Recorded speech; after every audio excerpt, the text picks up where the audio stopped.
Bonjour, je te retrouve avec beaucoup de plaisir encore, car toutes les fois qu'il est question de Jésus de Nazareth, je suis vraiment en extase. Aujourd'hui, nous verrons préparer sa mort. Juste avant, prions. Notre Seigneur et notre Dieu,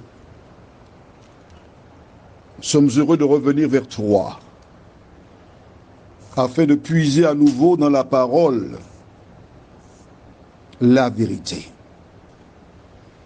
Merci de continuer de nous éclairer, de nous vivifier et que nous puissions comprendre les conséquences de la désobéissance à ta parole. Cet esprit remplit nos cœurs et nos pensées. Au nom de Jésus et pour ta gloire éternelle. Amen. Rappelle-toi, nous avons vu que Abraham avait un fils, Ismaël. Puis un second, Isaac. Ça fait 2. Au chapitre 25, je m'en vais lire les versets 2.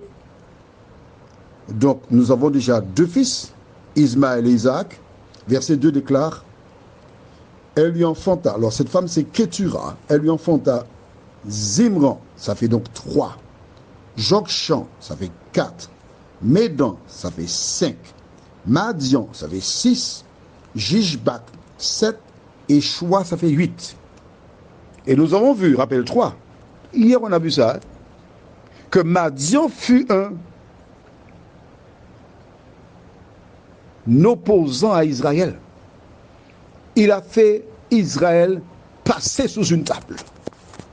Des cousins, des enfants d'Abraham.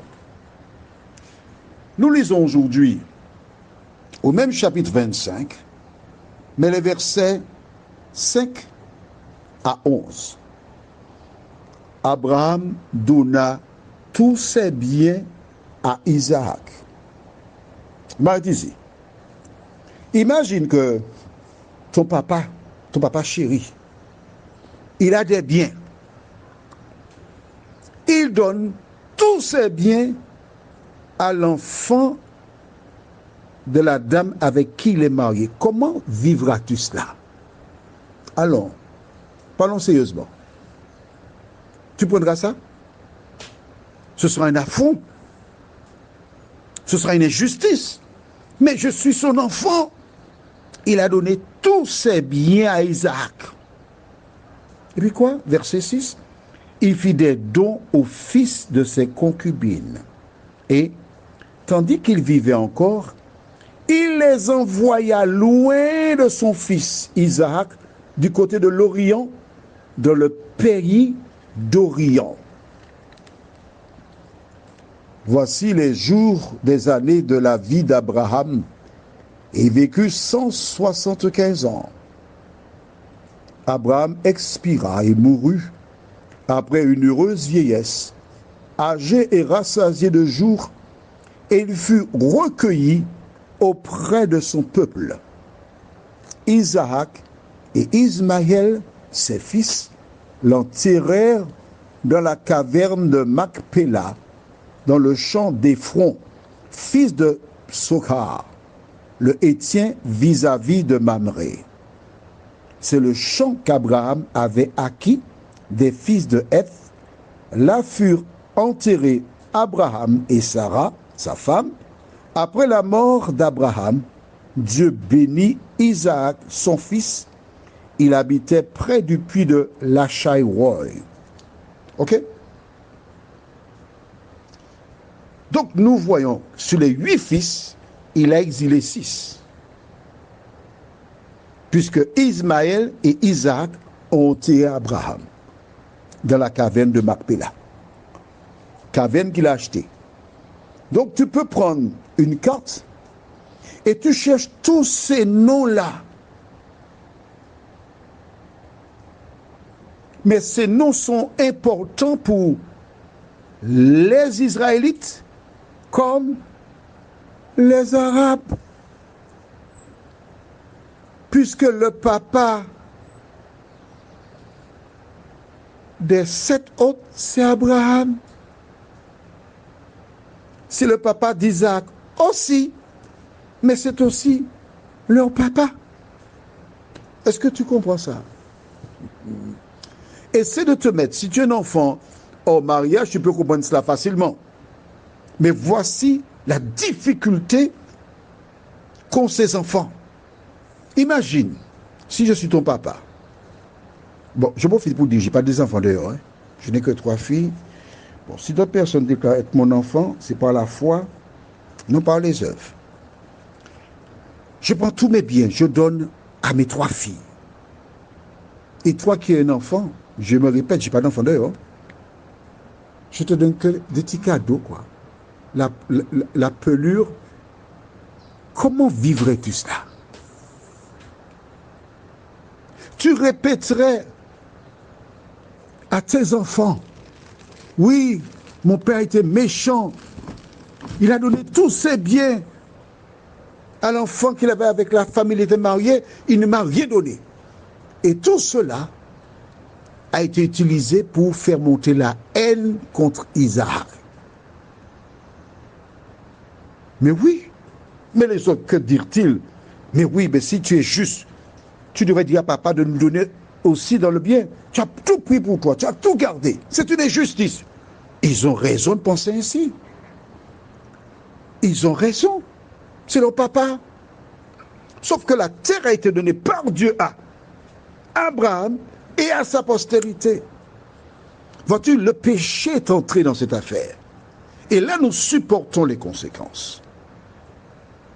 Abraham a préparé sa mort. De son vivant, il n'y a pas de problème, tout roulait. Mais aujourd'hui, rien ne va. Faites vos jeux, rien ne va. Allons au livre de Ésaïe, chapitre 38. Et nous découvrirons une expérience intéressante. Ésaïe, chapitre 38, le verset 1.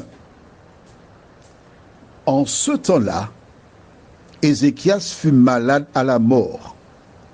Le prophète Ésaïe, fils d'Amoz, vint auprès de lui et lui dit, « Ainsi parle l'Éternel, donne tes ordres à ta maison, car tu vas mourir et tu ne vivras plus. » La Bible t'enseigne que la mort ne doit pas venir te surprendre. L'exemple qui a été donné ici avec Ézéchias, c'est pour toi qui m'écoutes. Tu sais que tu es un humain. Tu dois préparer ton départ, mettre de l'ordre dans la maison. Alors, si tu n'as pas encore fait de testament, ne tarde pas. Fais un testament.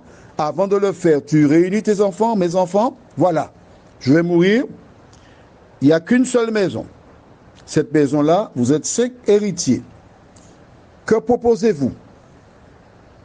Un propose, mais papa, si nous sommes 5 héritiers, je propose qu'on vende et qu'on donne à chacun une somme égale. Bon papa, comme j'ai un peu plus de moyens et que j'aime cette maison parce qu'elle a une valeur affective pour moi, je propose de l'acheter et que mes frères aient une somme qui correspond à ce qui devrait leur revenir. Commence par faire cela.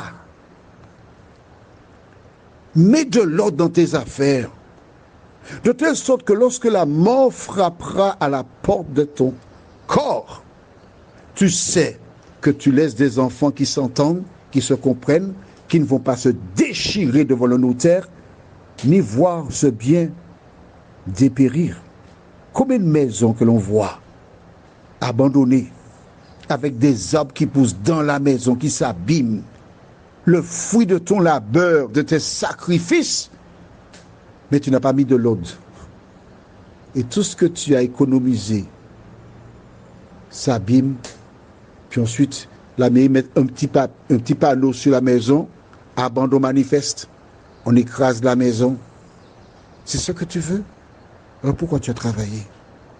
Mets de l'ordre dans ta maison. Que l'Éternel te garde et qu'il te bénisse. Que le Saint-Esprit t'aide à écouter à nouveau, à lire la parole, à mettre de l'ordre dans ta maison, à permettre à tes enfants de vivre en paix et qu'il n'y ait pas de guerre après ton départ. Que le Saint-Esprit ramène ces paroles à ton cerveau, de telle sorte qu'au retour du Christ, tu n'auras pas de compte à rendre dans ce domaine. Amen. Je te souhaite une bonne journée et demain, si Dieu nous prête vie.